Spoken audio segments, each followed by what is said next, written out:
La prédication que je vais vous lire ce matin s'intitule « Regardez vers Jésus ».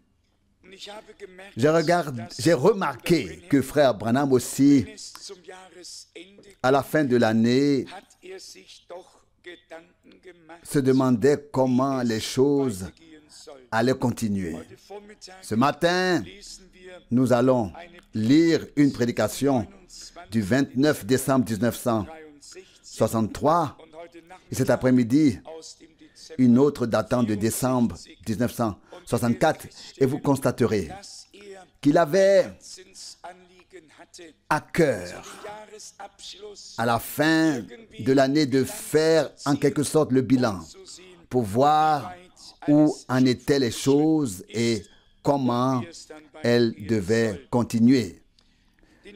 Le texte biblique sur lequel je voudrais baser cette méditation se trouve dans le prophète Ésaïe au chapitre 21, le texte bien connu au verset 11 et 12.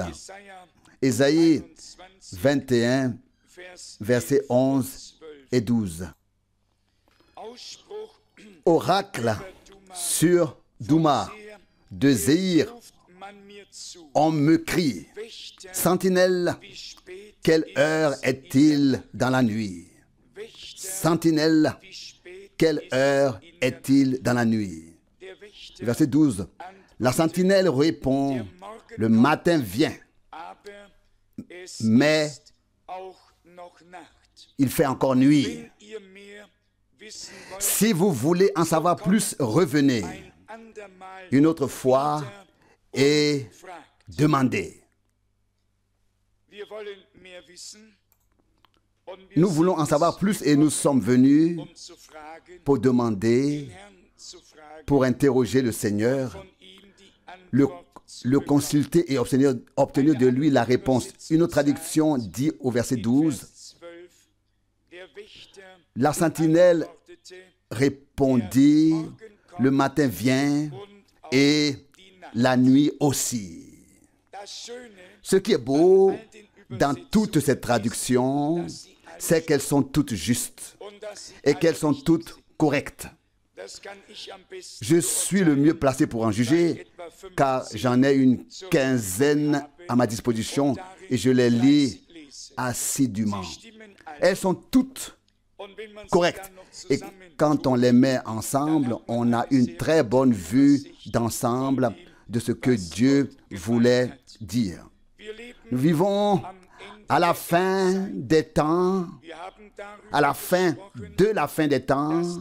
Nous avons parlé du fait que le Seigneur a prédit une période prophétique dans l'histoire du salut pour les derniers jours et aussi du fait qu'un ministère prophétique était nécessaire pour rétablir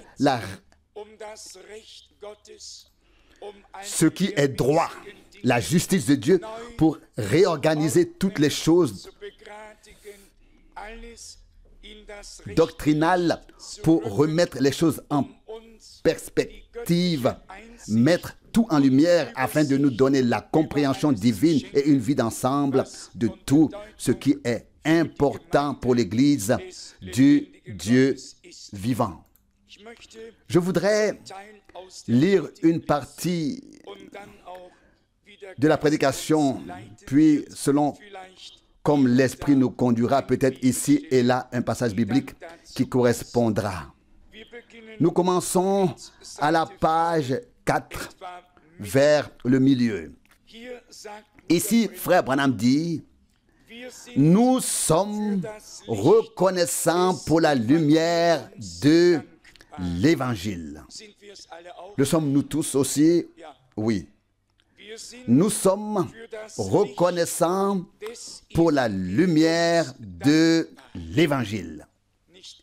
Pas un évangile selon les hommes, mais comme Paul l'a dit, je l'ai reçu du Seigneur par une révélation de Jésus-Christ.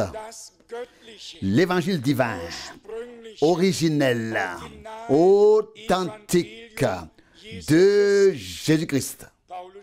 Paul écrit aux Corinthiens, si quelqu'un vient à vous et vous prêche un autre évangile, vous le recevez volontiers. Au chapitre 1 de l'Épître aux Galates, au verset 8, il écrit « Quiconque prêche un autre évangile est maudit, est sous la malédiction. » Revenons donc à l'évangile que nos frères ont prêché au commencement. Car Jésus-Christ est l'alpha et l'oméga, le premier et le dernier. Il n'y a chez lui ni transformation, ni changement, ni variation. Il reste le même. Et sa parole et son évangile restent les mêmes. Nous en sommes reconnaissants à Dieu. Donc, nous sommes donc reconnaissants pour la lumière de l'évangile. Jésus a dit, lorsqu'il était sur terre, je dis ce que j'entends. Je vais maintenant dire quelques mots pendant les 10 à 15 prochaines minutes avant d'en venir à mon texte, un texte très court, puis à la série de prières. J'ai atteint un point dans mon ministère où je dois dire quelque chose. Jésus a dit, ce que j'entends, je le dis. Jean 8, 38. Il a également dit dans Jean 15, verset 15, je vous appelle mes amis, car un ami dit tout à son ami. Nous avons déjà lu cette parole dans l'évangile de Jean, chapitre 15, où Jésus dit, je ne vous appelle plus serviteurs, car tout ce qui appartient à mon Père est à moi.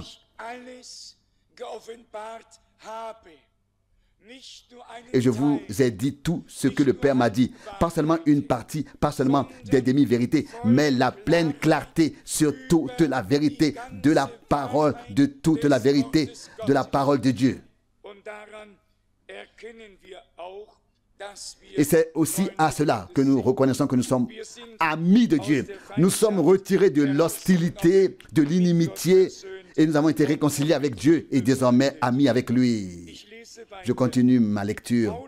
Paul a dit dans Actes des Apôtres 20, verset 27, « Car je ne vous ai pas caché tout ce qui concerne le conseil de Dieu. » Je veux m'y joindre ce soir et dire la même chose au mieux de ma connaissance. Je ne vous ai rien caché, mais je vous ai annoncé tout le conseil de Dieu. Nous voyons que Frère Branham dit ici la même chose que Paul a dite à l'époque. Prononcer une phrase est une chose,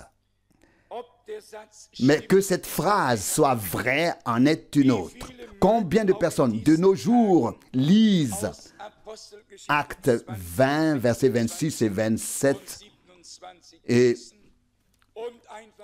disent simplement, « Je vous ai annoncé tout le conseil de Dieu. » J'ai entendu cela récemment de la bouche d'une personne sympathique qui avait reçu le baptême de la foi et elle faisait déjà référence à tout le conseil de Dieu. Tout le conseil de Dieu comprend tout le plan de salut de Dieu, toute la prophétie, toute la parole. Oui, tout est tout. Tout le conseil est toute la parole de Dieu du début à la fin. Ainsi, tout ce qui est qualifié de plein évangile n'est pas vraiment plein. Combien d'évangélistes disent à leurs auditeurs, « Je vous prêche le plein évangile ». Et quand on regarde dans le vase, le vase n'est pas plein. On est étonné de voir à quel point le vase est vide. On peut y regarder profondément. Certaines choses sont à moitié, d'autres à un quart, et partout il y a des lacunes. Chez nous aussi, il y a encore des lacunes, mais par la grâce de Dieu, nous avons le désir que cela revienne au plein évangile de Jésus-Christ. Savez-vous que cela inclut le plein rétablissement de toutes choses, vraiment avec toute la diversité de dons, d'opérations, vraiment avec le ministère effectif de Jésus-Christ lui-même, avec l'autorité divine originelle, avec tout ce qui nous est attesté dans l'Écriture. Pouvez-vous tous le croire? Je vais encore plus loin. Si je comprends bien Dieu, ou peut-être est-ce seulement mon souhait, mais cela pourrait bien se réaliser, je peux croire que la gloire de la deuxième maison sera plus grande que celle de la première. Ag 2, verset 9. Je peux croire que Dieu peut donner une double portion dans le rétablissement de toutes choses. Comme nous le verrons bientôt, nous vivrons au moins ce que nos frères ont vécu au commencement. En haut de la page 5, je lis, « Nous croyons au même évangile que celui qui est écrit dans la Bible. »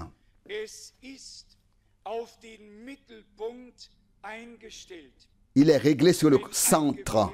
Si un fusil est bien réglé et touche le centre de la cible du premier coup, il la touchera aussi du deuxième coup et de tous les coups suivants. Frère Branham, qui avait une préférence particulière pour le tir à la cible. J'ai fait du tir à la cible quand j'étais très jeune. J'ai tiré juste après la Seconde Guerre mondiale, pas pendant la guerre, mais après la guerre, avec des fusils allemands, français et britanniques. J'avais une grande collection de fusils. Tout était rassemblé. Mais je n'avais pas de préférence particulière. Frère Branham était un tireur hors pair. Qu'a-t-il dit?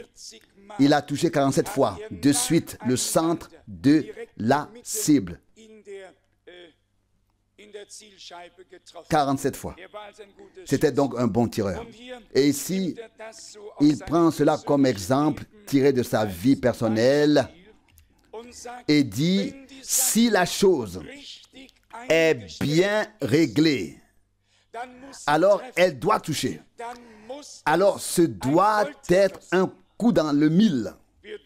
Nous ne devons pas nous contenter de tirer en l'air, mais nous devons viser juste. Je crois que Dieu nous accordera cela. Il passe maintenant à un deuxième exemple dans le paragraphe suivant. Si un arbre ou un cep produit une branche et que cette branche porte un certain fruit, alors la branche suivante qui poussera sur ce cep portera le même type de fruit. Cela nous semble également logique. Jésus a dit dans Jean 15, verset 1, « Je suis le cep, vous êtes les sarments. » Chaque fois qu'une nouvelle branche sort de ce cep, elle doit nécessairement porter le même fruit. Là aussi, frère Branham nous a donné l'exemple d'un citronnier. J'ai vu cela une fois en Californie, en janvier, à l'époque où l'on cueille les oranges, etc. Et où un arbre peut porter une quantité impressionnante de fruits. Il y avait des pamplemousses et beaucoup d'autres fruits gros, puis des petites mandarines, tout cela sur un seul arbre. Mais là, l'homme était intervenu après coup. Dans l'original, lorsqu'un fruit apparaît, il n'y en a pas deux ou trois différents, mais un seul fruit. Le fruit original apparaît.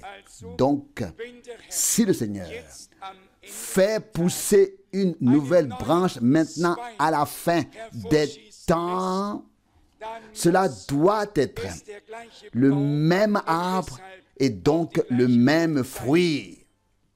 Je continue ma lecture.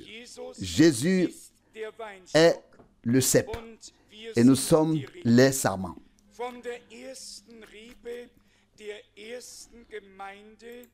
Le livre des Actes des Apôtres relate l'histoire du premier sarment de la première église issue du cep.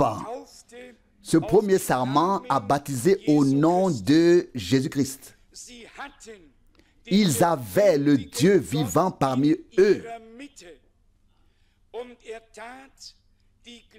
Et il faisait parmi eux les mêmes choses qu'il avait faites lorsqu'il marchait lui-même sur la terre. C'est ainsi que les gens ont reconnu que bien qu'ils fussent ignorants et sans instruction, ils avaient été avec Jésus, car sa vie se manifestait à travers eux. Non seulement l'Église en tant que concept, mais l'Église en tant qu'institution divine ici sur terre, en tant que corps composé de nombreux membres à travers lesquels la tête peut agir.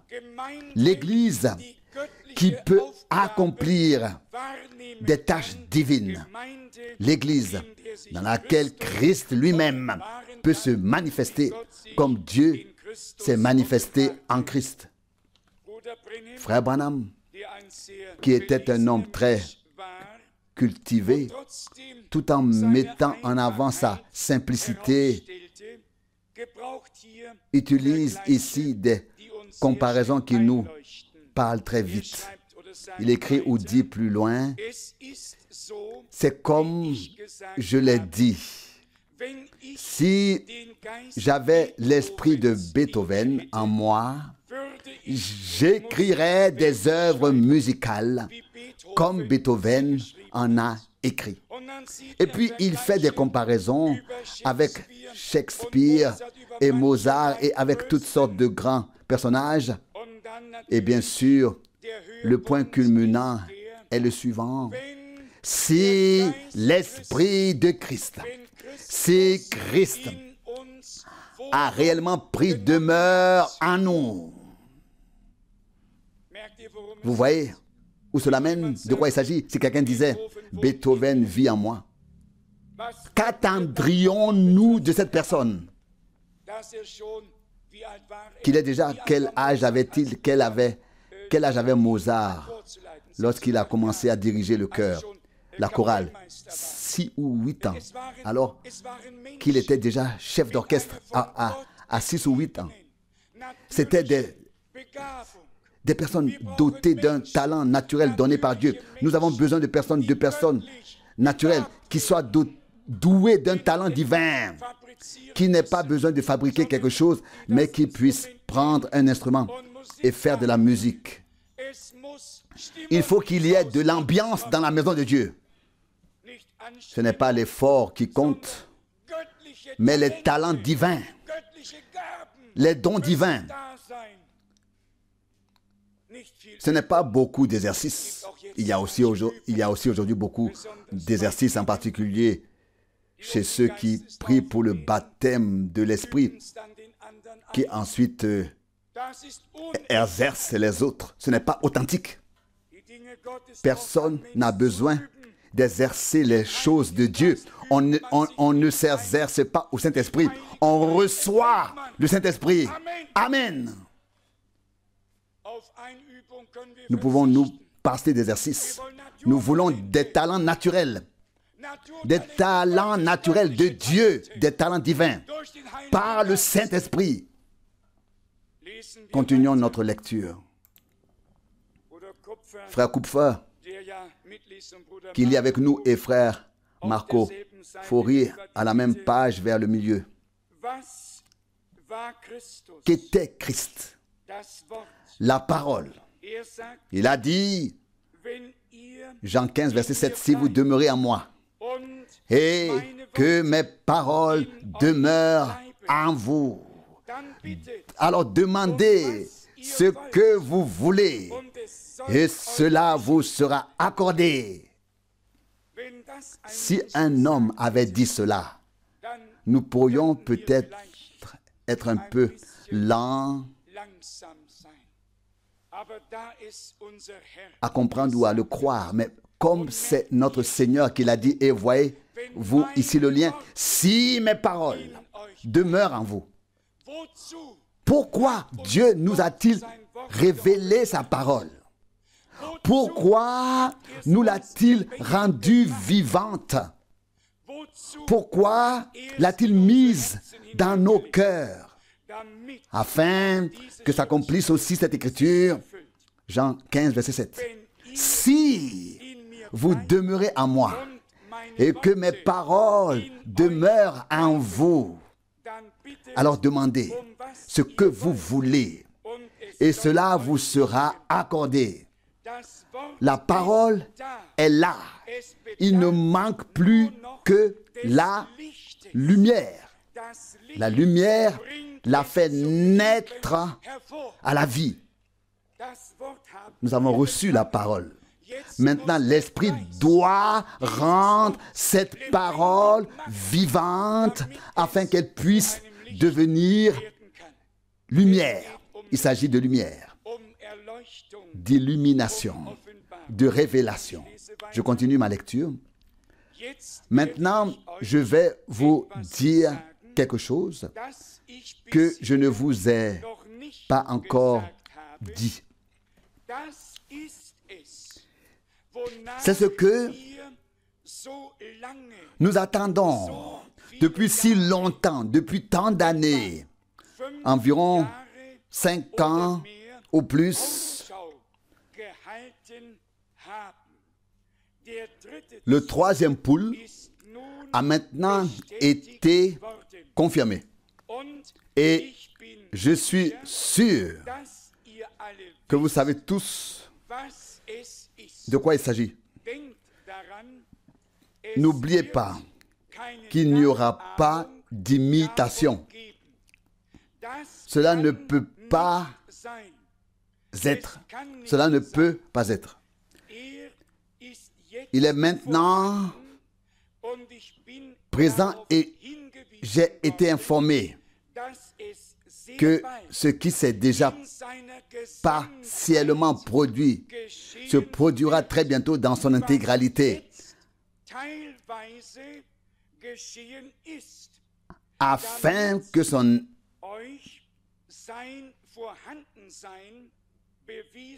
existence puisse vous être prouvée. Mais il ne sera pas efficace de manière significative avant que le concile ne commence à se resserrer.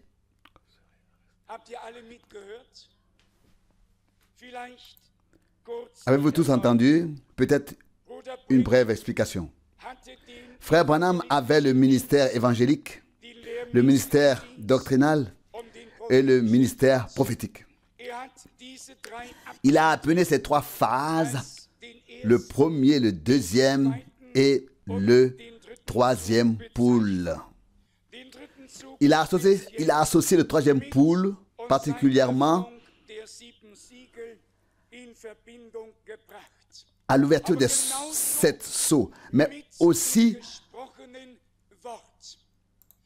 à la parole parlée, à la parole que Dieu lui a inspirée et qu'il a ensuite prononcée dans la foi et qui s'est ensuite réalisée. Il nous dit ici, ce qui s'est partiellement accompli s'accomplira alors dans sa totalité. Ce que Dieu a fait à plusieurs reprises pour indiquer, pour montrer ce qui se passerait à grande échelle au moment où la pression s'abattrait sur l'Église épouse. Avez-vous compris cela? Pas quand nous le voulons, mais quand le moment sera venu, quand l'heure de Dieu aura sonné. Il est dit plus loin, les pentecôtistes peuvent presque tout imiter. Mais quand ce moment viendra, quand la pression commencera, alors vous verrez ce que vous avez vu temporairement maintenant manifesté dans toute la plénitude de sa puissance. Cela me suffit. Je n'ai pas besoin de vous l'expliquer, de vous l'interpréter. Et vous n'avez pas besoin que je vous l'explique. Personne n'a besoin d'instruire l'autre à ce sujet. C'est trop clair pour qu'il soit nécessaire de l'expliquer. Donc, pas aujourd'hui déjà, mais au moment où l'on dira soudainement, stop, vous n'en faites pas partie. Vous n'avez pas le droit alors de tenir des services divins et ainsi de suite et d'avoir des réunions. Et alors, nous serons privés de notre droit divin de nous réunir, même sous la menace. Comment le Nouveau Testament a-t-il commencé? N'avons-nous pas lu dans la prière, Seigneur, regarde leurs menaces, acte 4, verset 29, et donne à tes serviteurs de proclamer ta parole avec une pleine assurance. Donne de la puissance à tes serviteurs de proclamer ta parole avec une pleine assurance. Quand? Lorsque les menaces ont été proférées, en prison ici, en prison là-bas, battus ici, persécutés là-bas. Mais, savez-vous ce qu'écrit Paul? Depuis la prison à Rome, dans 2 Timothée 2, verset 9. Même si je suis enchaîné, la parole de Dieu n'est pas enchaînée. À ce moment-là, cela deviendra évident. Combien feront preuve de patience? Oui, oui, oui, merci, frère Pézal, merci, frère Muller, et merci à tous. Oui, merci, frère, c'est tout, c'est vrai. Oh, comme on aimerait pousser un peu frère Franck et lui dire, écoute, si tu as été appelé par Dieu, alors tu es appelé. Alors, vas-y, vas-y.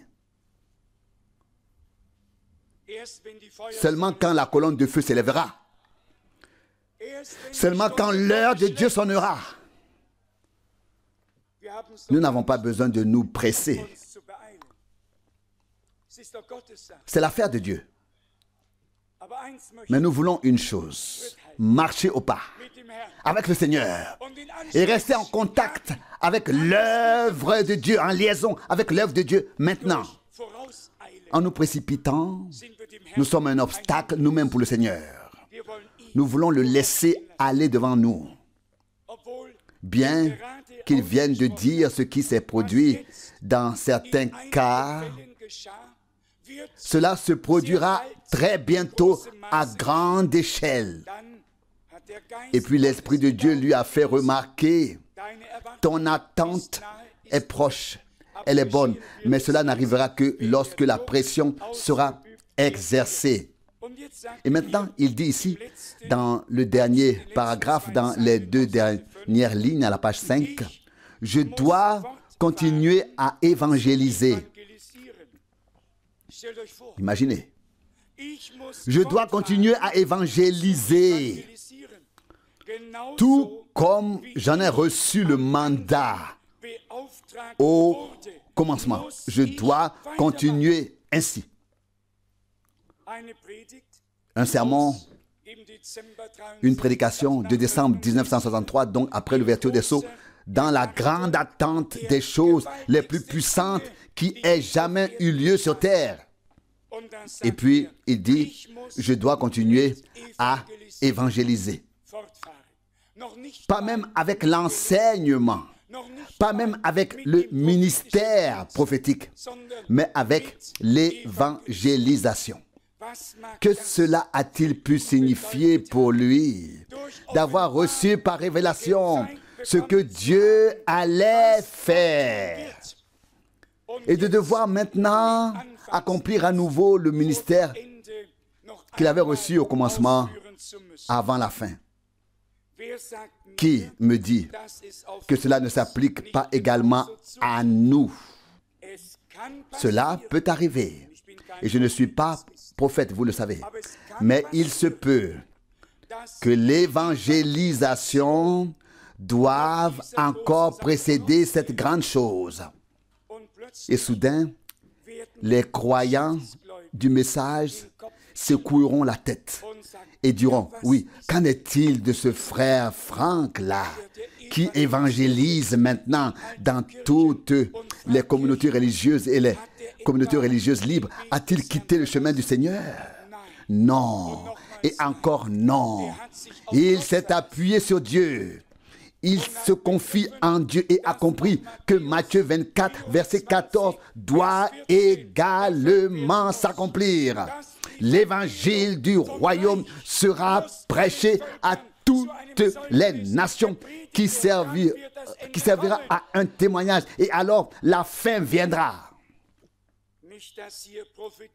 Il ne s'agit pas ici de prophétie dans cette affaire. C'était un prophète que Dieu a utilisé pour nous parler. Mais pour que vous ne vous sentiez pas tous trop mal, je vais aussi faire une confession personnelle. Moi aussi, je suis parfois pressé par le temps et j'aimerais que quelque chose soit déjà en cours. Et soudain, j'apprends, je l'ai dit déjà, que des appels s'élèvent du monde entier, viennent du monde entier et qu'il y a une faim parmi les hommes, comme on n'en a jamais vu sur terre. Que dois-je dire à ces gens qui entendent la proclamation pour la première fois, qui viennent sous le coup de la parole pour la première fois, de l'ouverture? Est-ce que je dois leur parler de l'ouverture des 7 sceaux? Quoi? Mais ce n'est pas possible. Il va bien falloir commencer par l'ABC, non? Écoutez, Dieu ordonne tout correctement. Laissons-nous simplement classer nous-mêmes correctement. Je continue ma lecture. Les 3 derniers mots et demi ici à la page 5. Vous avez reçu la parole et vous savez donc ce que vous devez rechercher et comment vous devez vous comporter. Je dois continuer à prêcher de manière évangélique. Étrange. Je continue ma lecture. Mes amis, restez calmes et allez de l'avant, car l'heure approche rapidement où quelque chose va se passer. Il doit continuer à prêcher de manière évangélique, dit-il à ses auditeurs. Mais vous savez ce que vous devez rechercher. Vous savez ce que vous attendez. Mais je dois d'abord continuer à évangéliser. À évangéliser. Mais l'heure approche rapidement où cela arrivera. Je dois vous dire quelque chose pour vous réconforter. Il est écrit dans l'Apocalypse, Apocalypse 22, verset 12, « Voici, je viens bientôt. » Et les croyants des premiers temps ont attendu le Seigneur. Et jusqu'à aujourd'hui, il se fait encore attendre, mais nous savons que le temps doit être accompli. Si maintenant, frère Branham dit qu'à l'heure approche rapidement, qu'est-ce qu'une heure aux yeux de Dieu, ou 20 ans, ou quoi que ce soit d'autre? Nous ne nous préoccupons pas du temps, du tout, des notions de temps, mais attendons simplement. Et c'est ce que dit frère Branham vers le milieu du deuxième paragraphe. J'observe ce point avec impatience et j'attends le moment où cela sera confirmé. Mais cela sera en action. Tout le monde le sait, car aussi certainement que le premier a été annoncé, aussi certainement le deuxième a été clairement révélé. Et si vous, qui êtes spirituels, vous y réfléchissez bien, comme le dit la Bible, Apocalypse 13, 18, c'est ici que la sagesse est nécessaire. Le troisième a également été identifié de manière certaine. Nous savons en quoi il consiste. Le troisième poule est ici. Il est ici. Il s'est manifesté à plusieurs reprises, mais il ne pourra se manifester dans toute sa grandeur et son ampleur qu'au moment déterminé. Je continue ma lecture. C'est si saint que je ne peux pas en dire beaucoup. Et aujourd'hui, nombreux sont ceux qui prétendent en savoir long à ce sujet et parlent à côté de Dieu sans avoir compris, parce qu'ils n'ont pas compris de quoi il s'agit en fait. C'est tellement saint que je ne peux pas en dire beaucoup, comme il me l'a demandé, comme il me l'a ordonné au début.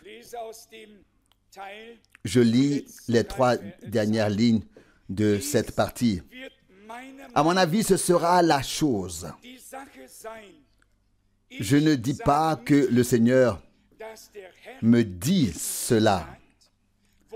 Ce qui fera ressortir la croyance en l'enlèvement pour le départ. Ce qui produira la foi pour l'enlèvement pour le départ. Je dois me reposer un moment. Ça, c'est révélateur. Il ne doit pas être là pendant un certain temps. Cela fait déjà un certain temps. Nous ne savons pas combien de temps cela durera. Mais ici, il exprime sa conviction que c'est précisément au cours de la dernière phase surnaturelle que la foi de l'enlèvement sera suscitée en ceux qui doivent être enlevés. Produit en ceux qui doivent être enlevés. Et cela suffit, n'est-ce pas? Tant que cela se produit avant l'enlèvement, cela nous convient. Et si nous pouvons encore être présents, cela nous convient encore mieux. Ce n'est pas grammaticalement correct, mais nous aspirons à ce que cela se produise. Je continue ma lecture. Souvenez-vous, vous aussi qui écoutez cette bande, vous verrez immédiatement un tel changement dans mon ministère. Un déclin, pas un essor, mais un recul ou une rechute. Quoi donc? Il attend des choses très importantes, puis il dit, vous percevrez un changement dans mon ministère, pas un essor, pas des foules plus nombreuses, mais au contraire, une diminution. Oui, cela ne nous convient pas du tout. Surtout ceux qui prêchent parfois, qui savent très bien qu'il vaut mieux parler à 100 personnes qu'à 10, à 1000, qu'à 100 et à 10 000 qu'à 1000. C'est dans la nature des choses. Mais quand j'ai une foule devant moi, il y a de la musique. Oui. Puis, l'un de mes frères, qui est assis ici au premier rang, m'a dit, après notre récente visite en Belgique, frère Franck, c'était très différent en Belgique. Oui, à peu près comme ça, avec mes propres paroles. Mais ici, je suis parfois un peu retenu. Un prophète n'est de toute façon pas reconnu dans sa ville natale, dans son pays, etc. Mais vous devriez vivre cela quelque part dans le monde. Ce qui arrive, c'est tout simplement énorme et puissant. Revenons maintenant à ce que frère Branham disait. Une diminution, pas un essor. Il y en aura moins, pas plus. Et maintenant, écoutez bien. Nous devons attendre un peu ici, que cela se produise, afin de pouvoir recevoir la liaison. Ensuite, le temps viendra.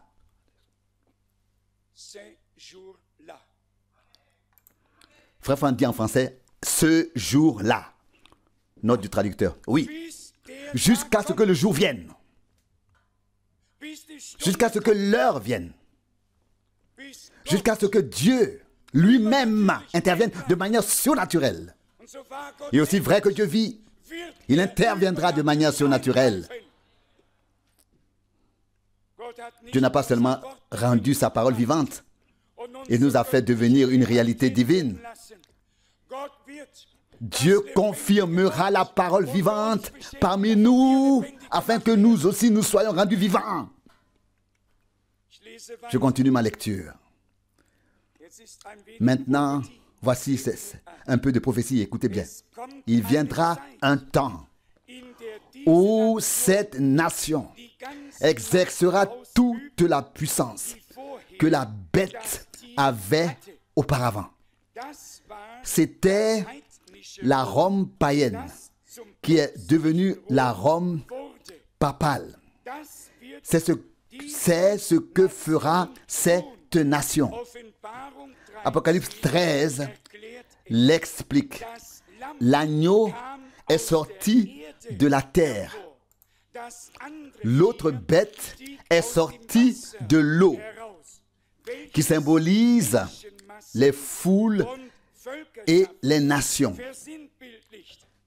Mais cet agneau est sorti d'un endroit où il n'y avait pas d'homme à l'époque. Ceux qui ont lu la dernière brochure vont maintenant sourire un peu et se dire, eh bien, maintenant nous savons d'où le frère Franck tient cette pensée. Je n'ai absolument rien à cacher. Je suis reconnaissant à Dieu d'avoir envoyé un prophète pour nous révéler toutes ces choses.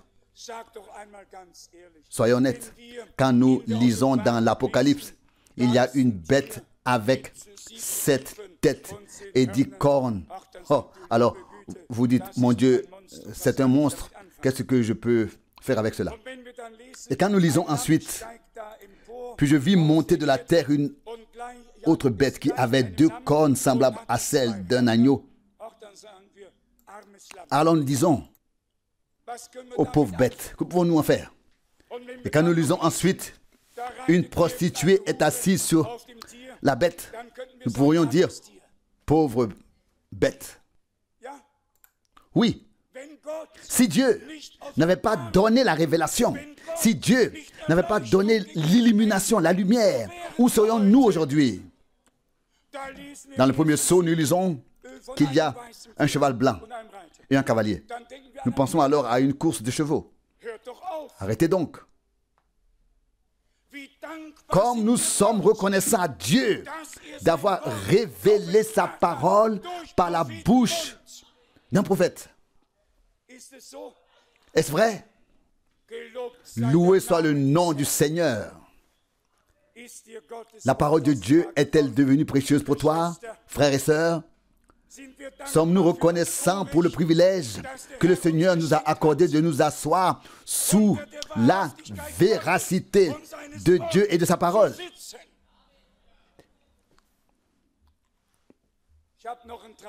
J'ai encore un tract sur ma table. Je ne sais pas si c'est l'orgueil qu'il a écrit ou qui d'autre. Beaucoup écrivent beaucoup de choses, que ce soit l'humilité ou je ne sais pas exactement qui l'a écrit. En tout cas, la télévision y est condamnée comme l'image de la bête qui pouvait parler.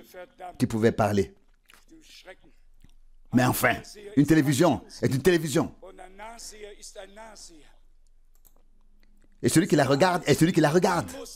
Ce sont toutes des choses. Il faut voir les choses d'un point de vue biblique. Et je vous le dis, qui voit le plus loin. Celui à qui Dieu a donné la clairvoyance prophétique, la vue prophétique par grâce. Il ne voit pas seulement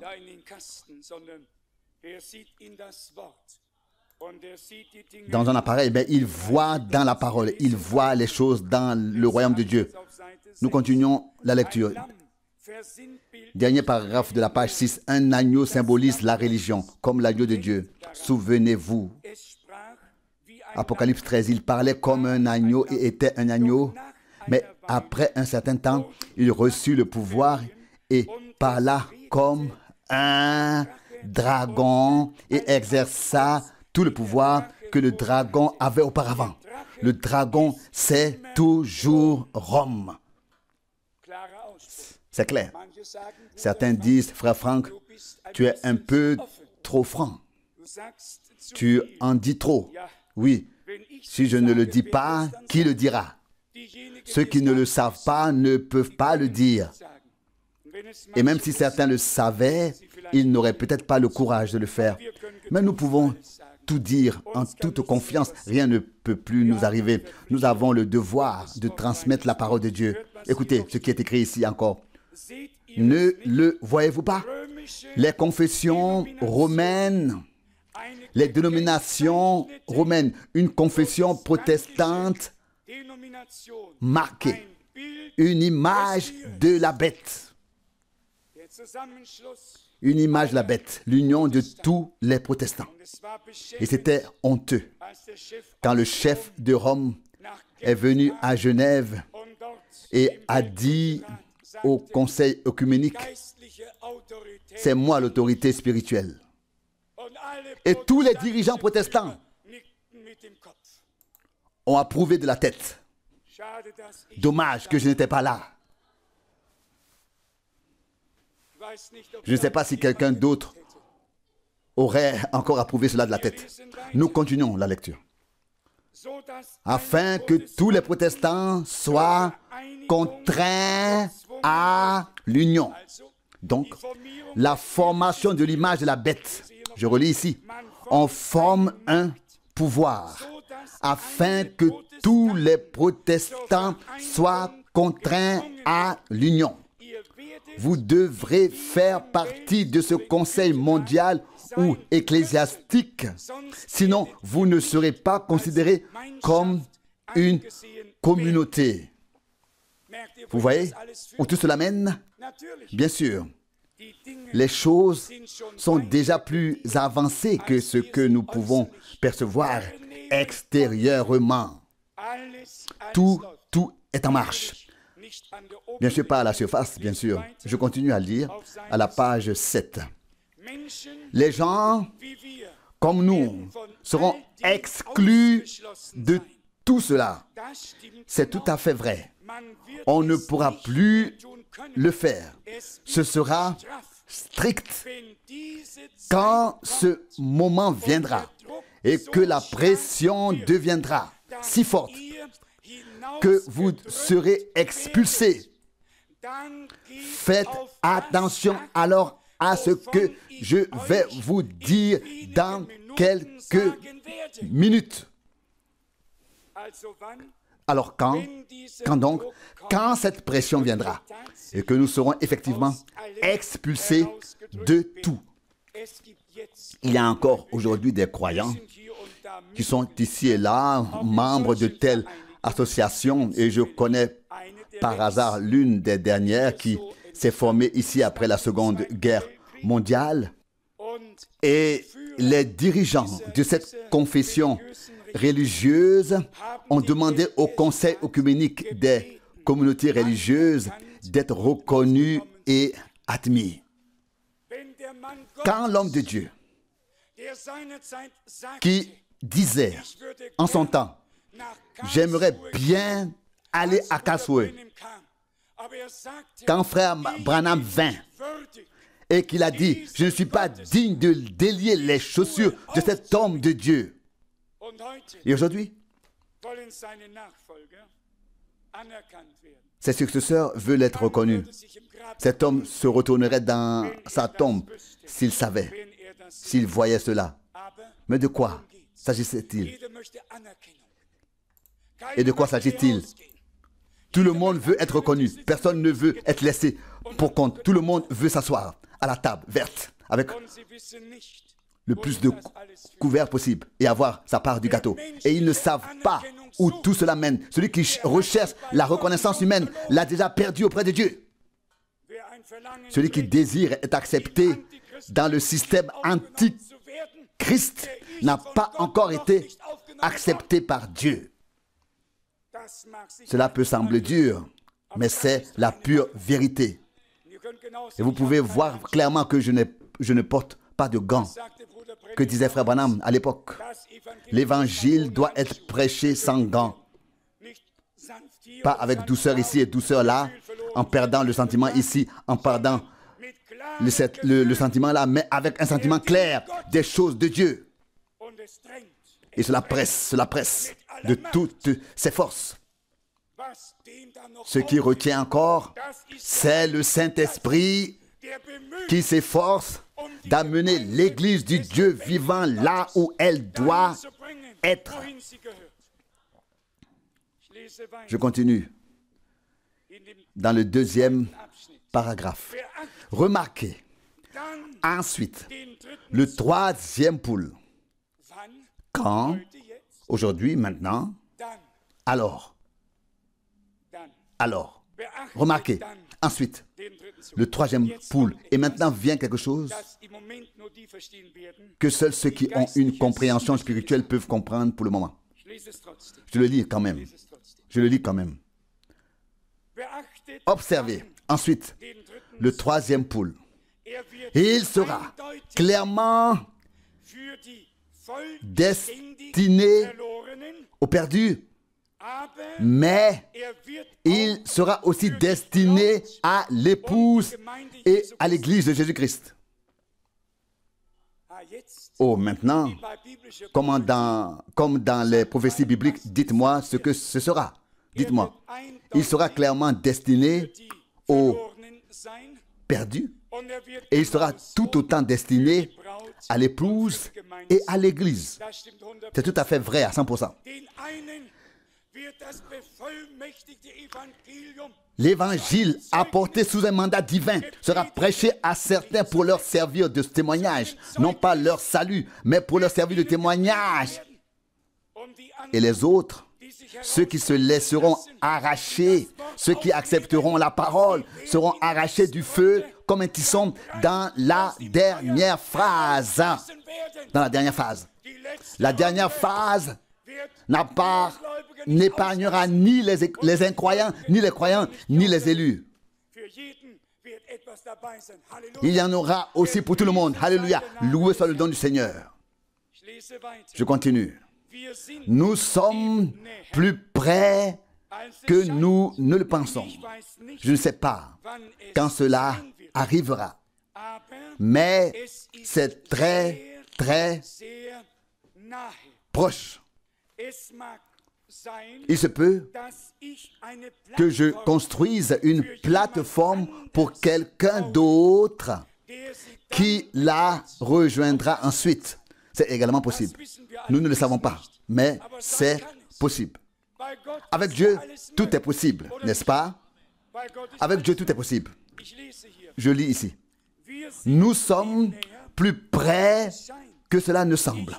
Je ne sais pas quand cela arrivera, mais c'est très, très proche. Il se peut que je construise une plateforme pour quelqu'un d'autre qui la rejoindra ensuite. Malheur à celui qui se verra confier cette tâche. Il se peut que je sois emporté avant 7 heures. Oui, qu'est-ce que je lis là? Il se peut que je sois repris avant 7 heures. De quelle heure parle-t-il? De l'heure où tout sera réuni au sein du conseil économique des communautés religieuses, de l'heure où la pression sera exercée, de l'heure où le troisième pouls se produira de manière globale et majestueuse. Et puis il dit, il se peut que je sois repris avant ce moment-là.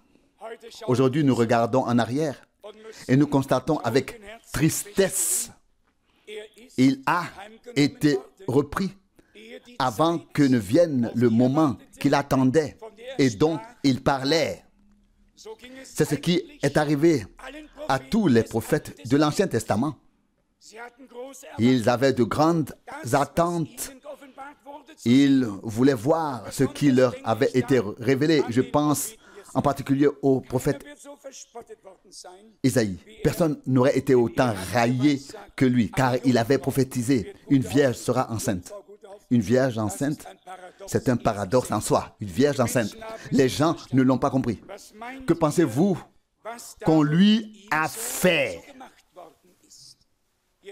Isaïe, toi qui es sur le point de mourir, où est ton accomplissement? Où est la prophétie? Où est tout cela? Où sont les choses dont tu as parlé? Et si une telle question avait été posée, je vous donnerai à peu près la réponse qu'il aurait pu donner à ceux qui l'interrogeaient. Ayez confiance. Chaque parole de Dieu qui est sortie de ma bouche s'accomplira quand le temps sera venu. Et puis nous lisons dans le Nouveau Testament, quand le temps fut accompli, Galates 4, verset 4, Alléluia. Quand le temps fut accompli. Non pas quand Ésaïe l'a voulu ou d'autres, mais quand le temps a été accompli. Je continue ma lecture un peu au-dessus du milieu de la page 7. Je ne sais pas quand il viendra. Il ne nous le dit pas. Mais je crois que nous en sommes si proches que je ne mourrai pas à un âge avancé. Il indique ensuite son âge, 54 ans. Enfin bon, il est mort à 56 ans. Continuons donc notre lecture. À moins que je ne sois abattu ou tué d'une autre manière, je ne mourrai pas de vieillesse. Cela aussi s'est accompli. Il a vu le pare-brise complètement brisé. Il a entendu le grand bruit et a pensé qu'un coup de feu avait été tiré. Continuons notre lecture. Je voudrais dire certaines choses que je n'ai jamais dit auparavant. Tout ce qu'il a dit en 1933 au bord du fleuve et ce que les Écritures attestent, s'est produit exactement comme il l'avait dit. Je ne le ferai peut-être pas, mais ce message présentera Jésus au monde. Très clair. Je ne le ferai peut-être pas. Je ne le ferai pas. Je ne le ferai peut-être pas. Mais ce message présentera le Seigneur au monde. Pas n'importe quelle connaissance, mais le Seigneur. Comme Jean pouvait le dire à l'époque, voici l'agneau de Dieu. Voici l'agneau de Dieu, Jean 1, 29. C'est ainsi que nous pourrons désigner le Seigneur. Vous voyez combien ce message est important. Vous voyez que c'est là que réside notre vie spirituelle, qu'il s'agit de la parole de Dieu pour notre temps. Ce n'est pas de la paille vide, mais le plein évangile. La parole de Dieu dans son intégralité que nous avons reçue. Pas quelque chose vide de sens. Je ne le ferai peut-être pas, mais ce message présentera Jésus au monde. Tout comme Jean-Baptiste a précédé la première venue du Christ, ce message précédera la seconde venue. Amen. Ainsi, ce message précédera la seconde venue. Jean dit, voici l'agneau de Dieu qui ôte le péché du monde. Tout s'est déroulé de manière parallèle à tout égard. Et je sais que cela continuera ainsi. Le message continuera. Lorsque frère Branham a été rappelé à Dieu, vous savez comment c'est dans de tels moments. Certains se sont réjouis. Et l'un des prédicateurs pentecôtistes les plus éminents s'est laissé emporter et a fait une remarque qu'il aurait mieux fait de s'abstenir de faire. Vous savez, frère Branham a parlé de l'ange du Seigneur qui est avec lui, qui était avec lui. Mais vous savez aussi qu'il se tenait impuissant sur l'estrade, attendant que l'ange du Seigneur vienne. Que l'ange du Seigneur vienne. Et cet homme, lorsqu'il a appris le décès de frère Branham, a dit, l'ange qui était avec frère Branham devait être en congé ce jour-là. En congé ce jour-là. Imaginez un peu cela. Il y a des gens sur terre qui ont perdu toute crainte de Dieu. Ils sont tellement sûrs d'eux-mêmes et ne savent pas ce qu'ils disent, ne savent pas ce qu'ils font. Qui a dit que l'ange du Seigneur était toujours là quelque part à sa droite? Mais lorsque le ministère prophétique commençait, il devait être là. Cela faisait tout simplement partie du ministère. Je peux également vous donner des passages bibliques sur ce sujet. Je vous donnerai des passages bibliques qui vous feraient beaucoup de bien. Nous sommes maintenant arrivés, là le temps a passé à la fin de cette réflexion. À la page 4, vers le milieu, il est question de ce que le Seigneur a dit à l'époque au bord du fleuve. Je le relis. Comme Jean-Baptiste a été envoyé avant la première venue du Christ, tu as été envoyé avant sa seconde venue. C'est là que l'ange, un moment, c'est là que l'ange, la lumière qui avait été confirmée devant l'Église par la parole, par la science et de toutes sortes de manières, est apparue pour la première fois en public. Je n'ai pas lu le contexte, c'est pourquoi vous ne le connaissez pas. Frère Branham prêchait dans un auditorium à San Antonio, en Californie. Et tout à coup, un homme s'est levé tout au fond et frère Branham a dit, il parlait comme une mitrailleuse dans une autre langue. Puis, il s'est assis. Et soudain, quelqu'un s'est levé sur l'estrade, un cow-boy. C'est-à-dire un homme vêtu comme un cow-boy. Vêtu comme un cow-boy. Et a donné cette prophétie ou cette interprétation que je viens de lire. Je vais le relire.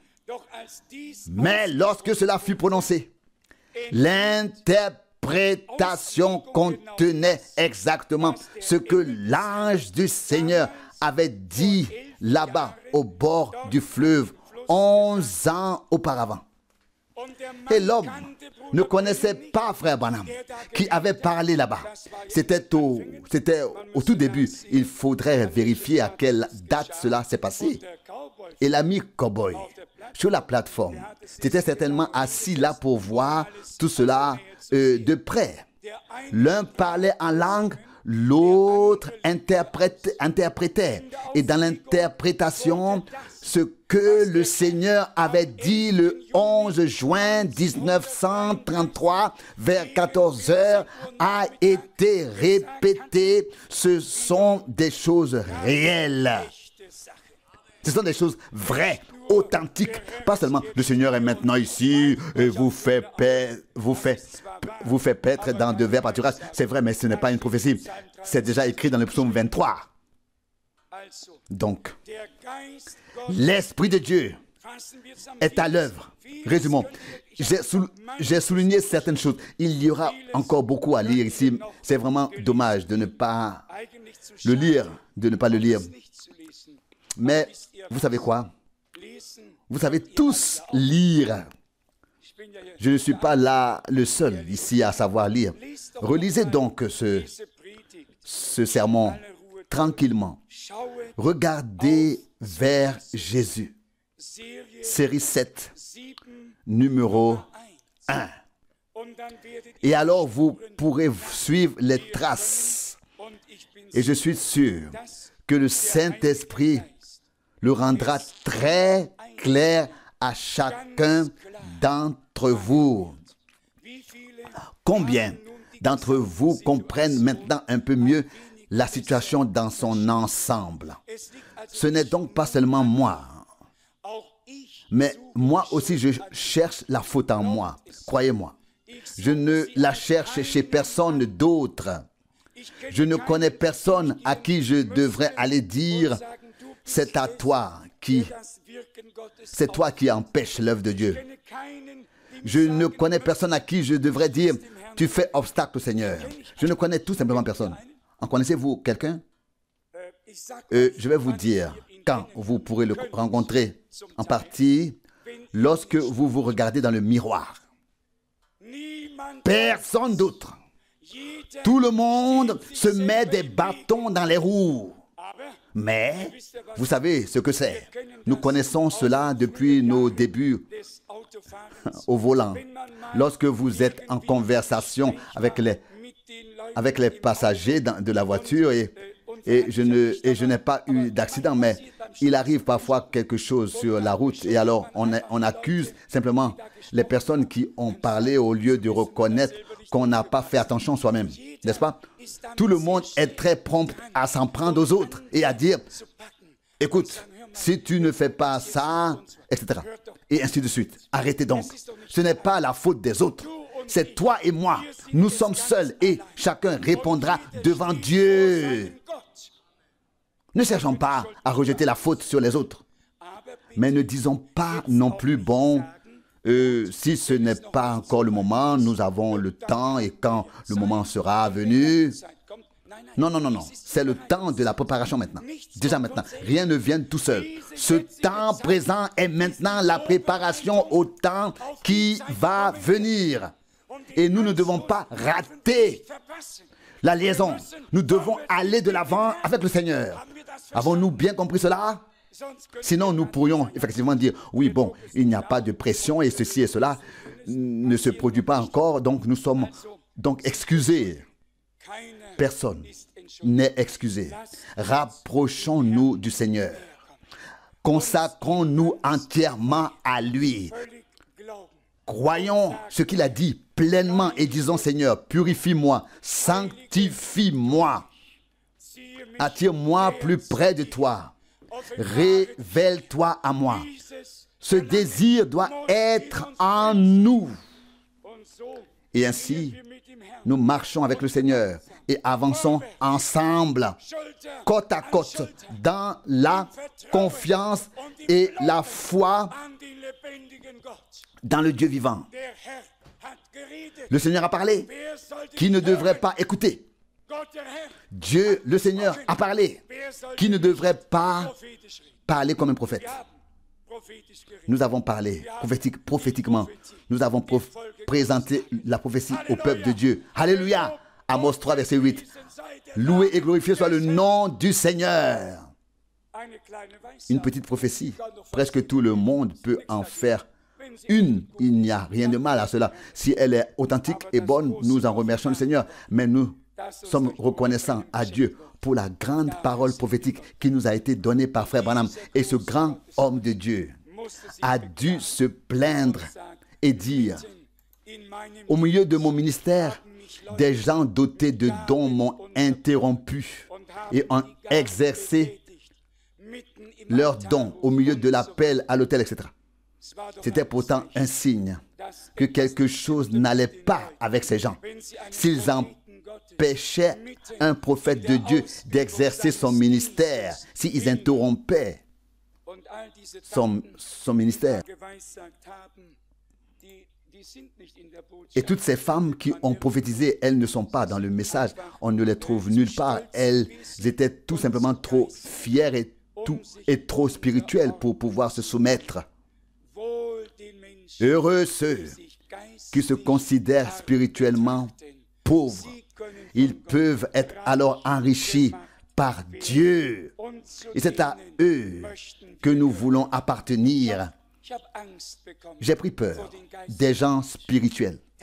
En fait, pas peur au point de vouloir m'enfuir, mais je ne veux pas beaucoup de leur spiritualité, voire pas du tout. Je préfère les gens qui ont les deux pieds sur terre, mais le cœur au ciel. Au ciel. C'est ce que Dieu veut faire de nous. Qui est reconnaissant pour un tel sermon du frère Branham? Amen. Nous tous, levons-nous et adorons. Maintenant, c'est frère Rousse. Dieu fidèle, que pouvons-nous t'apporter au Seigneur? Nous venons tels que nous sommes, Seigneur. Accueille-nous dans ta grâce. Accorde-nous cette grâce, Seigneur, de pouvoir nous humilier au point de nous considérer comme indignes, Seigneur. Mais tu nous as néanmoins jugés dignes. Tu as fait de nous ton peuple. Tu nous parles, Seigneur, non pas comme à des gens qui ne doivent pas comprendre, mais tu nous parles à nous qui devons comprendre, Seigneur, ouvertement et clairement. Gloire, honneur, louange et adoration soient à toi. Dieu saint et véritable, qui a fait le ciel et la terre et qui prépare un peuple pour l'éternité, pour la gloire. Nous t'adorons et te remercions, Seigneur, de tout notre cœur, aussi pour cette heure matinale. Nous te remercions pour ton serviteur et ton prophète que tu as envoyé en notre temps. Et tout doit se passer comme tu le veux, Seigneur. Ce ne sont pas nos propres pensées, ni nos propres plans que nous pouvons ajouter ici, mais tout se passera comme tu le veux. Gloire à ton nom merveilleux. Oh Seigneur, aide-nous à nous détacher de nos propres pensées et à respecter ton œuvre. Gloire à ton nom glorieux. Oh Seigneur, c'est si merveilleux d'être en ta présence. C'est si merveilleux d'être assis sous l'écoute de ta parole et d'entendre ce que tu as à dire, Seigneur, à nous dire, Seigneur, que toute la gloire, toute la louange, toute la renommée te soit rendue en cette heure matinale. Nous te le prions, reste avec nous, Seigneur. Garde-nous dans ta paix, garde-nous dans ta bénédiction jusqu'à cet après-midi et au-delà. Oh Seigneur, telle est notre prière sincère au nom saint de Jésus. Alléluia. Alléluia. Alléluia.